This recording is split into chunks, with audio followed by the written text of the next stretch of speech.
here so many times, I don't know if I need to introduce him, but if you've never met him or been here when he's preached, he's been a pastor for many years. He's currently the director of FCA, the Fellowship of Christian Athletes for the Conejo Valley.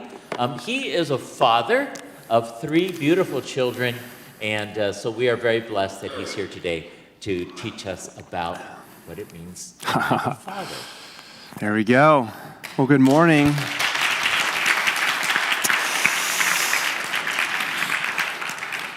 Thanks, Curtis. You'll have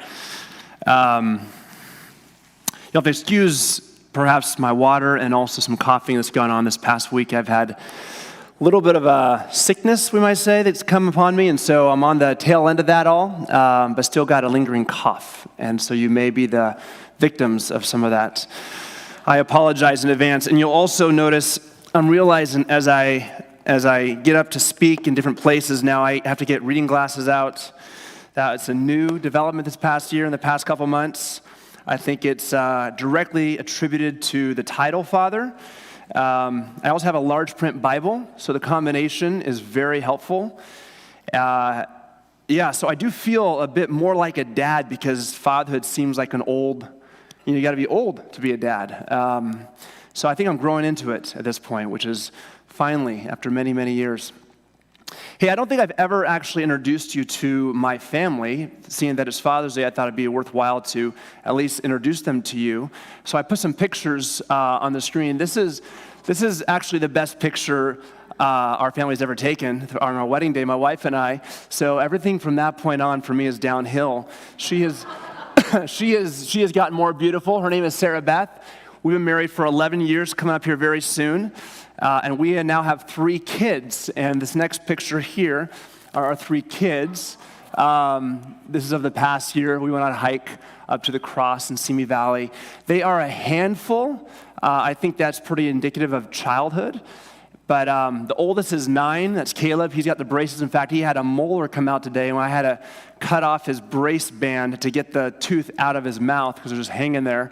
So that was a fun thing this morning. Lydia is 5 with the hair that's being thrown up in the air, and then Micah in the back there.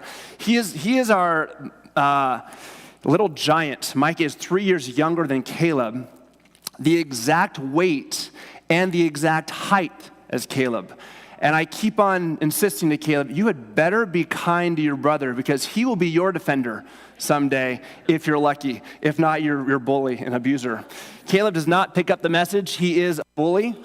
But I remember the day when my wife gave birth to Caleb, our first. I think every parent remembers the first different than the second and third because it is the very first experience of this new title, this new position. And I remember driving my wife home, and I actually was a foolish husband because I made some appointments that day as a pastor to go to be at different places. So I dropped her off, and I left. Foolish decision, don't do that. But I remember feeling in my heart a new sense of weightiness to the world. I just remember feeling a little bit like, now the money matters. I sure hope I keep getting paid. Because before I could have had this nostalgic idea that I'm not doing anything for the money, but now in some ways I got this mouth I have to keep feeding, and the clothes I got to keep on their back, and a college degree I got to pay for someday, or at least I think I do. And so in some ways now the life I live has a little bit more weight to it. Now I don't know what your experience was, men and here to that, but that was mine, and at that moment, I started thinking about what does it now mean to be a good dad? I mean, you don't have exactly a training manual, so I start thinking about what this means, and I realize that there really aren't any good pictures of manhood in the Bible, at least fatherhood. All the fathers are dysfunctional in the Bible that you read about. So there's not really a good picture there. And even God, who's our ultimate father, his first 2 kids rebelled. So we don't exactly have a perfect track record of anybody to look at as this is the perfect system right here. There's multiple books out there, but they're all over the map sometimes. And so you're kind of left going, what does it really mean to raise good kids? I've seen kids come out of homes that were dysfunctional, broken, abusive, and they are walking with the Lord and they are productive. And then I see kids who come from solid homes who are just lemons and just falling apart. And I don't really know the formula. I mean, if you take that at itself, what is the formula for fathering? This morning, what I want to do is just kind of speak into, well, my limited experience, but hopefully the scriptures, what it has to say about this component. And I'm calling it the essence of manhood. I was sorting through that title in a big way. I also might put it at the essence of manhood, because let's face it, you don't have to have kids to carry the weight of responsibility that God assigns to us. And I've titled this and I've called it this day, one, because it is Father's Day. It seems a fitting title, a fitting topic. But two, the Bible gives this position of manhood a different position, we might say. It uses words like headship. Whether you're a dad or not, this word headship has been kind of assigned to you by God, and our culture is really fighting against that, trying to say there is no difference. And the Bible unapologetically holds that there. And I want to, in many ways, begin off by just inviting you and calling you guys here already to a higher perspective of manhood and fatherhood than the culture will ever hand to you. God is always calling you men, me as a man, to a higher level of responsibility and even of humility into the world than the world will ever assign to you. And part of the reason why the world has become skeptical of the idea of fatherhood or even of manhood in relation to humanity, because we have not stewarded that role well. We have abused it for our own personal gain. And so we need to, in some ways, reclaim what's going on. Because when we walk in this abusive pattern, the world is impacted, because, men, you can't give back the role that God's assigned to you. You can't hand it over and say, well, somebody else will do it. In fact, our culture is showing the evidences of this. Just a few little numbers we'll throw around. 11% of kids living with moms and dads in the home, they live in poverty. But contrast that to about 45 to 46% living with no dad are in poverty. That's a jump of 4 times the number. 72% of all high school dropouts come from fatherless homes, 9 times the national average. And 70% of all male inmates come from fatherless homes. Your role matters. The position of man and the position of father matters. And I'm not here to then say, shame on you, or let's show how bad we've been at this. I'm just trying to recast a proper vision for it, where the Bible places it, and into that vision, speak into it about what the Bible calls that position to be. And it's not what the world would want to say, in that you've got to then provide for your family this amount of money or this amount of experiences or taking on this many vacations. That has nothing to do with it. It speaks very differently than the world might identify as somebody who's the successful head of their home. It speaks in very much different terms, and those terms we got to identify. And so I remember a conversation I had with a message a friend of mine sent me. And he wrote these words, and it really just kind of stood out to me in a unique way. He said, I'm struggling every day with leading my family. And I was thinking to myself, yeah, so am I. And then he said, and to be honest, there are many days that I don't care for being married. As a guy who's now 46 years old, I've had a lot of friends get divorced. I'm sure those of you who have been around the world long enough have many people who've been divorced and families have fallen apart. And I'm thinking to myself, man, this is far too common of a narrative. But this is spiritual warfare. This is spiritual warfare. The devil wants you and I to believe that perhaps our family would be better off without us.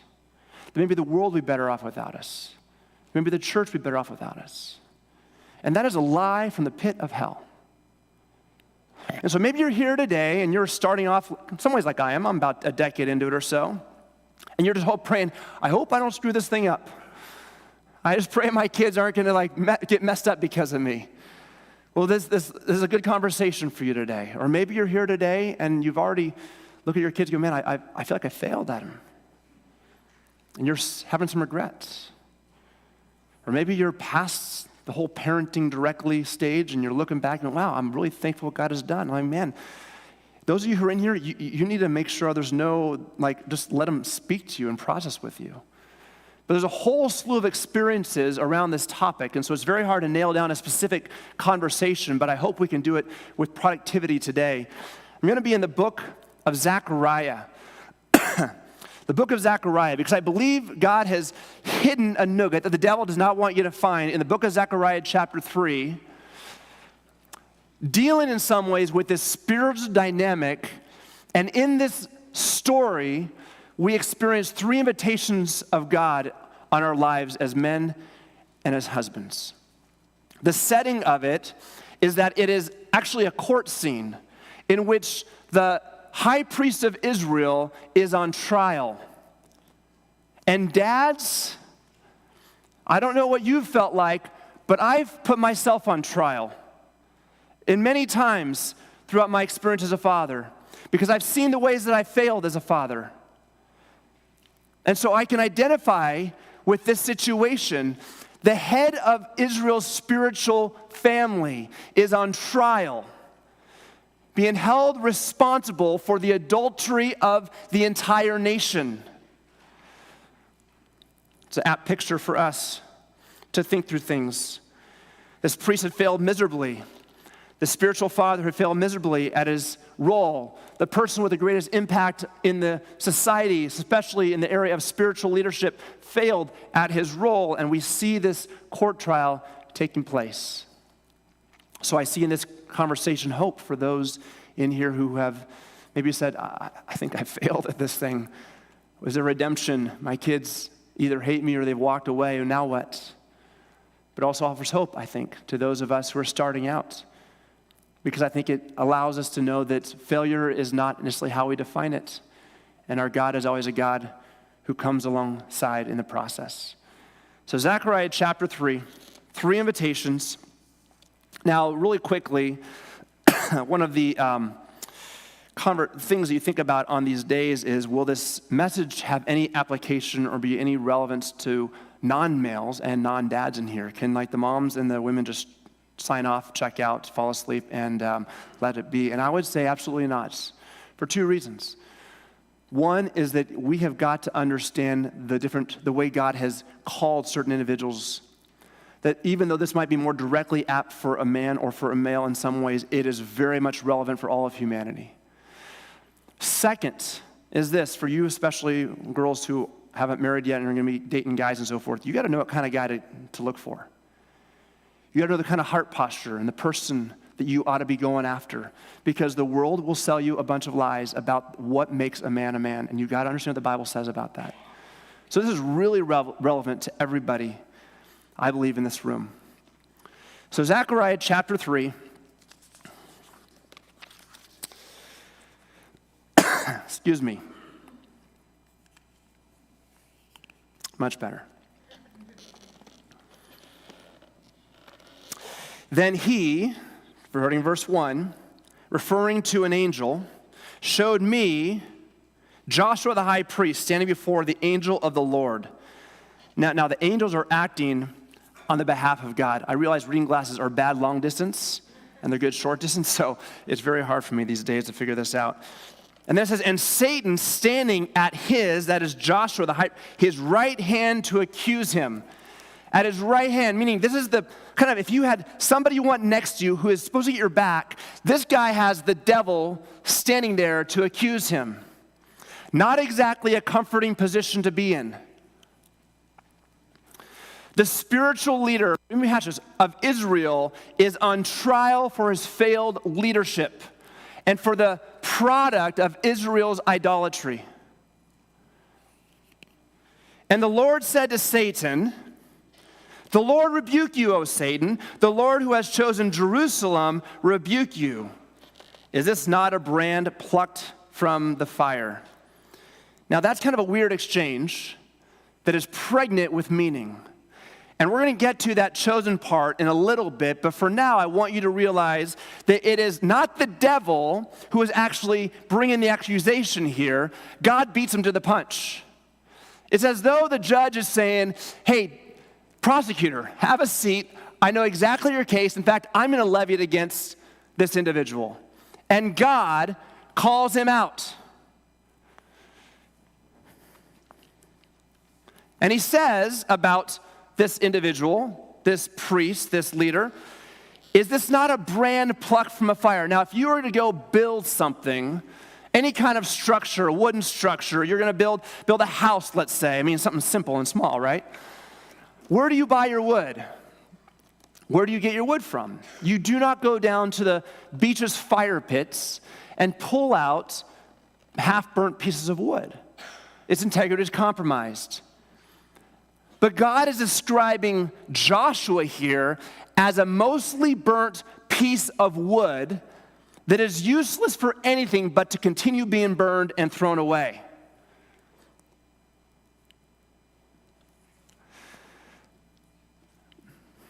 That's a powerful indictment. Is this not just a brand plucked from the fire? God beats the devil to the punch in accusing him, and the accusation is pretty scathing. I know I felt that way, just my own self as I look at my own fathering, my own husbanding, my own life. And I've messed this up. What value am I here? Right? And what I tend to do, though, in my area to kind of self-escape and self kind of redeem is to take the finger pointing that's right at me and point it to someone else. Well, yeah, like Adam did. Oh, yeah, but no, it's her. See, I would do a better job if only she was doing a better job, if she was actually not bringing all this baggage to this relationship. Or it's because this culture over here, or it's because of this over here. I would shift the blame.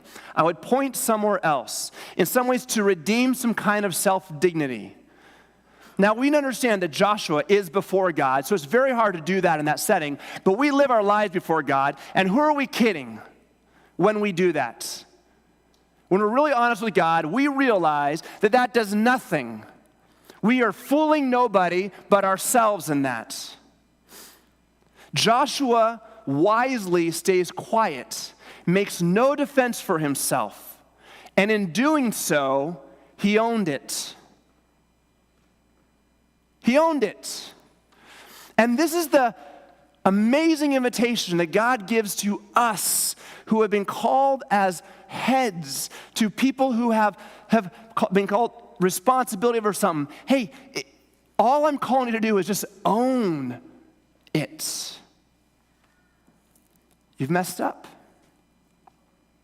You failed to live up. Own it.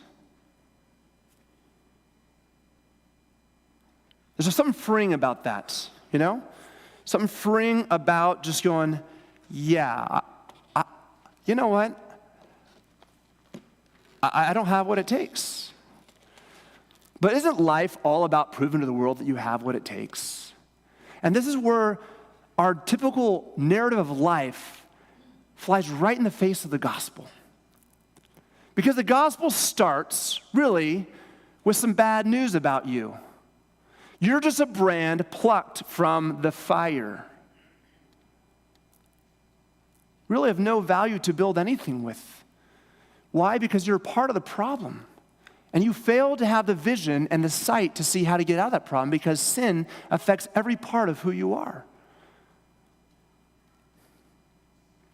Blessed are the poor in spirit, those who have given up on themselves and just own the fact, for theirs is the kingdom of heaven. There's something very freeing about just owning it. This is a day-to-day thing. I mean, I can give you specifics, but I'll give you more generals. My kids, let's just say the three of them are very energetic, and they don't really know how to get along. Lord of the Flies.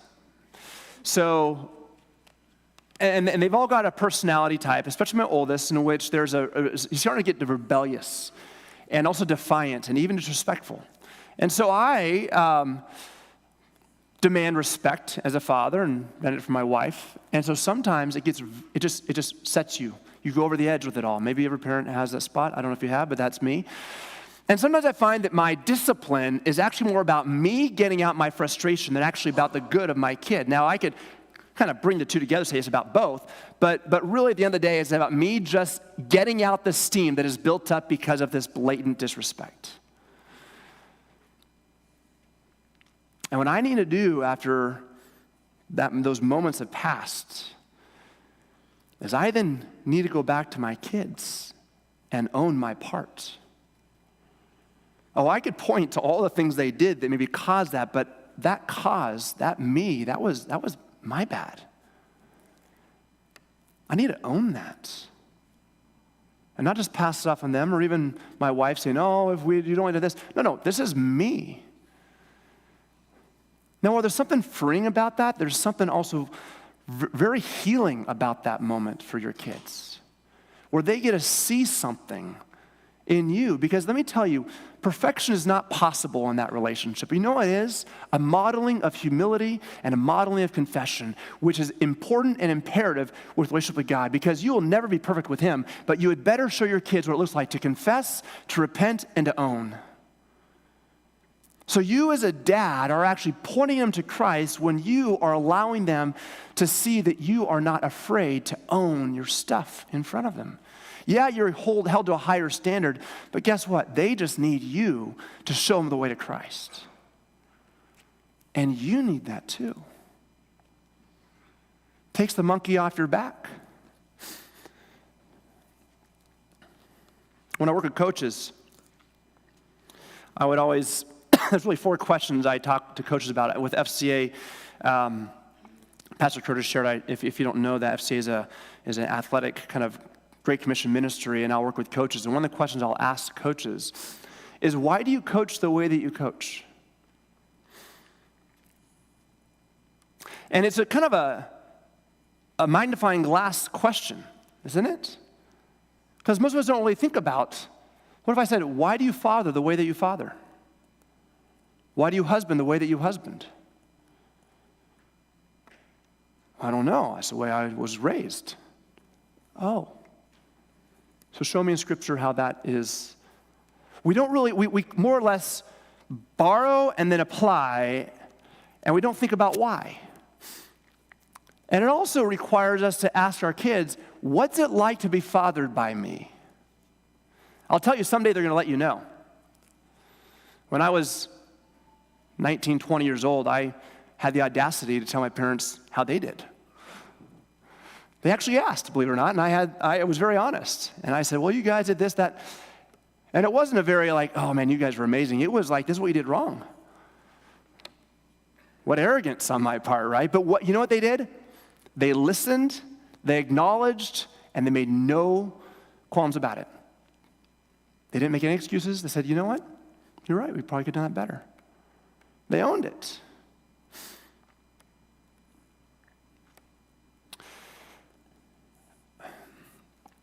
This is kind of what we're trying to get at. So I think what God is getting at here is, hey, what's it like to be fathered by you? What are they experiencing? Ask questions. I want you to have a heart of humility, willing to acknowledge that you aren't the perfect one at it. Because you know what? Blessed are the poor in spirit, when those who have given up on the fact that they've got it all figured out.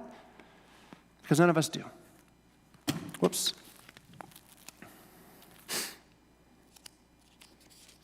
The picture I had for that when I was growing up was my dad, actually. He would constantly, at times, come to me, and he said, you know, the other day when I said this to you, or we did this, whatnot, or even with your mother, said, I responded this way. He said, and I should not have done that. That did not reflect Christ. And I just need to say, I'm sorry to you.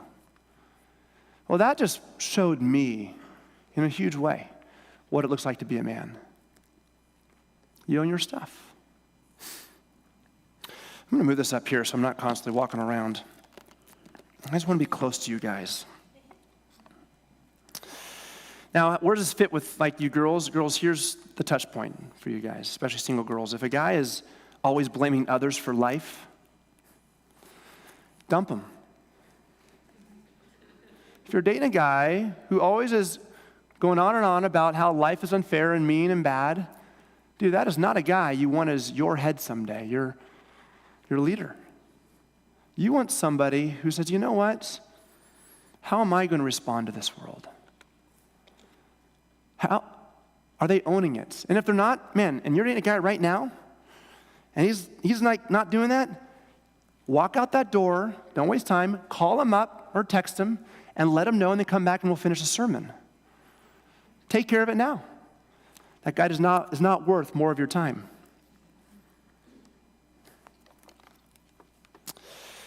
And those that are willing to own their stuff, I believe, receive something. Verse 3, now Joshua is standing before the angel clothed with filthy garments.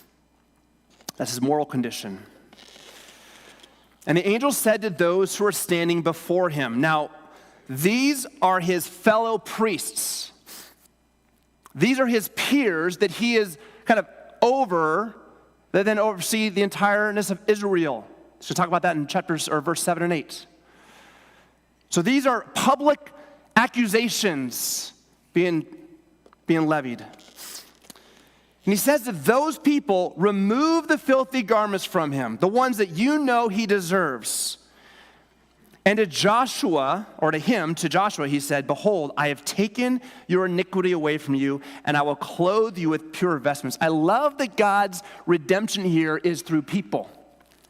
He doesn't just have like some euphoric being come down and take off the clothes. He has people go, that darn water, and take off the clothes, take off the filth.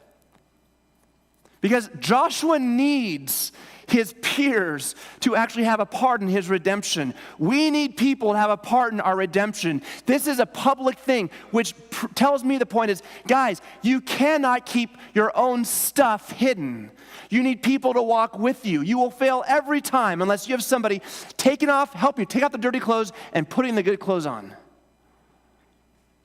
Now, I want you, though, even with that, to take notice of who's doing the action here. God's the one who says, I have taken away your iniquity, and I will clothe you with vestments. That's his initiative. This isn't Joshua's initiative, I better clean myself up. This is God's initiative toward him. This is the gospel. Act 1, the bad news. We got to own it. Act 2, the good news, what God is telling you he wants to do for you. And so here's kind of the second point, invitation. Would you just listen up? Listen to me.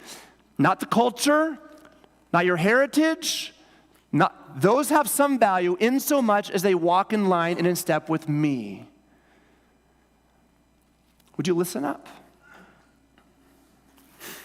God needs us to see our failure, which is Act 1, and lack of goodness, because until we do, we will not let him love us, and we will not be able to use us. If you are constantly not owning your stuff, you'll never allow God to love you. And until you let him love you the way that you need to be loved, he will not be able to use you the way that you want to be used.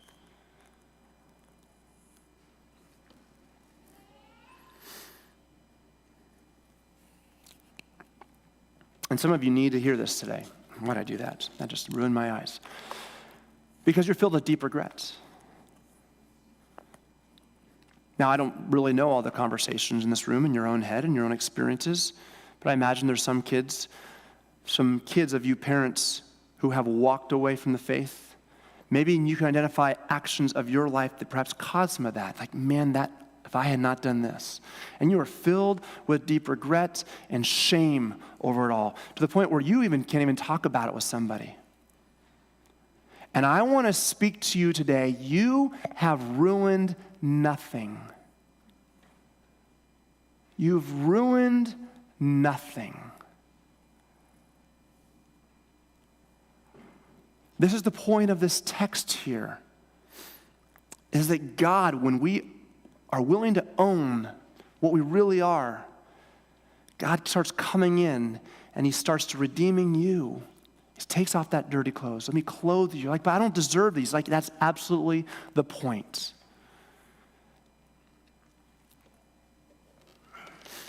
He can fix even that relationship. And oftentimes it's the ownership and the humility is where it all begins. And so the questions I always ask as a dad and a husband now, and even as a man in general, are, how does God's response to me, or how does he respond to me when I'm disobedient? I'm now looking at the cross. If that's how he responds to me when I'm disobedient, how do I respond to my kids when they're disobedient? How does Jesus treat me when I'm an unfaithful, sinful bride? Well, that's how I had to treat my wife when I feel like she has dropped the ball. Those give me a paradigm now. of how to operate. Because Jesus was the prototypical man. This is manhood to be modeled. Jesus. It's not Samson, it's not David, it's not Daniel. It's not Caleb. It's not Socrates, it's not Fabio. Okay? It's not Brad Pitt. These are not the prototypical males. Jesus is the model for manhood. That's it. He's the model for husbandhood. He's the model even for fathering. How does he go about with you? Let that be the tutor for you. Does he just say, oh, it's no big deal? No, he doesn't say that, right? But there's also a gentleness in his discipline in some way that I still haven't figured out completely. There's also severity to his discipline at times where you really have to deal with some severe stuff. But I've never felt, it's fascinating to me whenever God gives me I'll call it an epiphany, and it reveals to me the shame of my actions. I have never felt condemned in that moment. I feel convicted, but never condemned. I feel deeply loved and deeply revealed to at the same time. I don't yet have that figured out how to do that in practice, but it doesn't mean that I don't pursue that. And this is all about allowing yourself to be loved, allowing yourself to not be worthy, and being okay with that. Guys, I want the world to look at me, confession, and think, there is a model of manhood. Let me just tell you, that is a bad desire. Because I'm going to let it down every time. But when I release me of that responsibility to model that perfectly, and I cast my eyes on Christ, then the byproduct of that is fruit. Abide in the vine. That's your only thing, and you will bear fruit. Because you're not caught up in yourself, you're caught up in him. And so sometimes what God will actually do is he will give you seasons of incredible failure because you have got to get your eyes off yourself and your success and put them back on him so he can then steer the ship. Will you listen up? Single girls, if you're dating a guy you've got to drag to church, I don't really care about getting God's people. I don't care, it's important, I'm a Christian, but I don't really need that environment. He's not listening up. He's not listening up. If only voice his life are his peers, he's not listening up. If he's got a bachelor with his parents in that way and he's not listening up, get on that phone, end the relationship.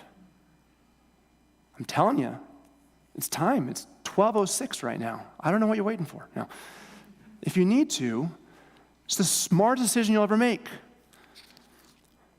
Guys, I am going too slow for our time. I apologize. What time are we out of here at? 15. Okay, I'm going to wrap this up in 5 minutes.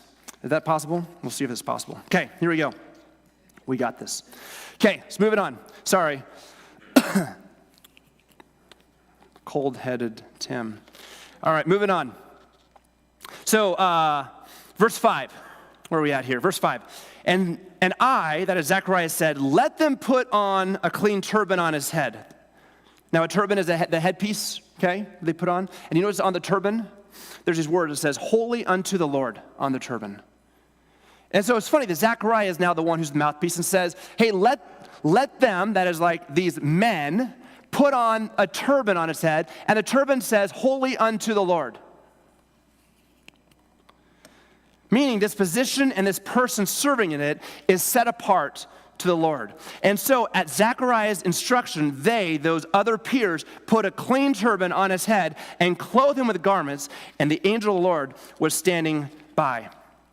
Here's what Zechariah says. Joshua, you get back out there. You've not disqualified yourself from that role yet. You haven't. Get back out there. You are holy unto the Lord. And I think Joshua needed to hear not only Zechariah say that, one of his contemporaries, but also his peers put it back on his head and say, hey, you have ruined nothing yet. We still need you to be the man that God has called you to be.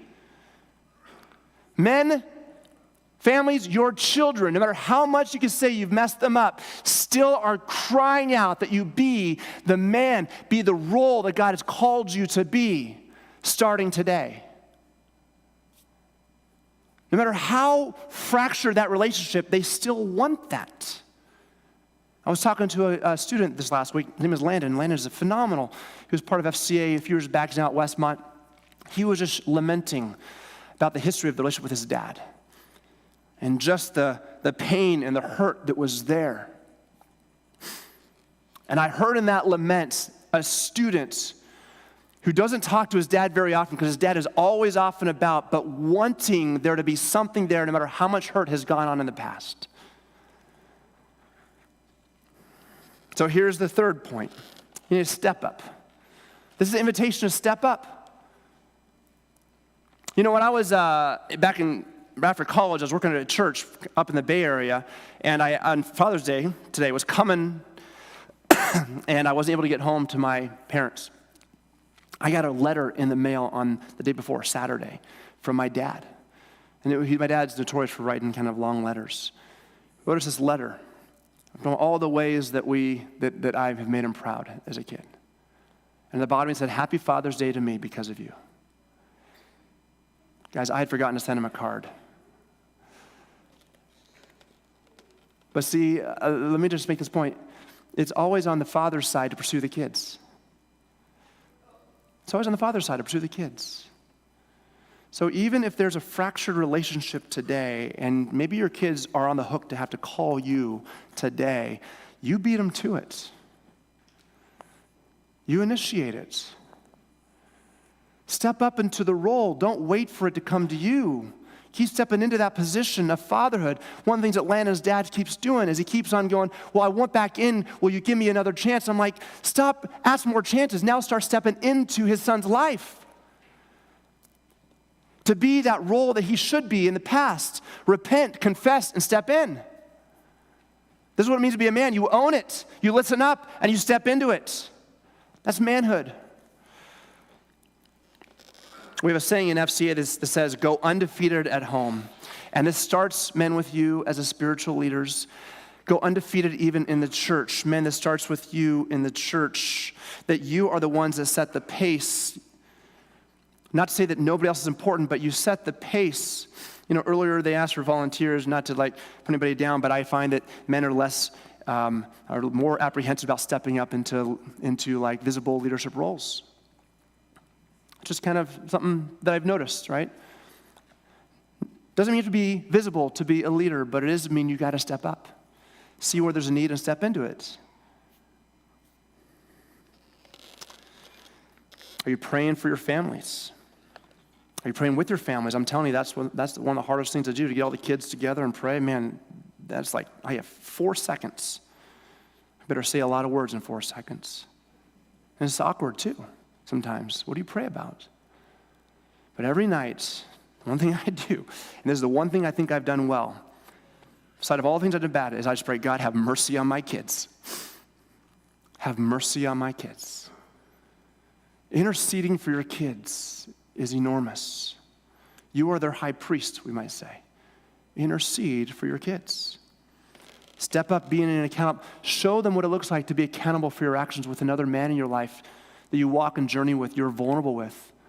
Let them know that it's okay that somebody knows how messed up you can be, and you are. All that models for the kids. You know, one of the most defining thoughts or memories I have of my dad is because it's so constant. It was every morning I'd wake up as a kid. I was an early riser, 5:30. My dad was earlier, 4:30, 5 o'clock. And every time I came out of my room, I'd walk into the downstairs, whatever it was, and there was my dad sitting down with his Bible open, sometimes with his eyes closed. Now, he could have just been sleeping, but I'm picturing he was praying. But that picture seared itself because it was so constant. The most clear picture of my dad is sitting there in the chair with his Bible open. He never did a Bible study with me in that time, but he did a Bible study by showing me that. Set the pace. Step up. Set the pace for your family. You know, at the end of your life, your kids are going to emulate something. You're going to emulate a character in rebellion to you, or emulate a character really in reflection of you. And the question is, which will they emulate? It's not too late to make a shift if it's already gone bad. If you're starting off, it doesn't have to be perfect to be a legacy. You've got to walk with the Lord. Let me pray.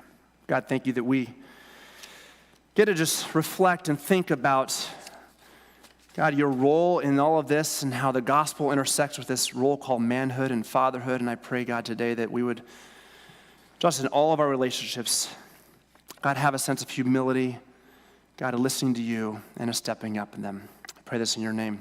Amen.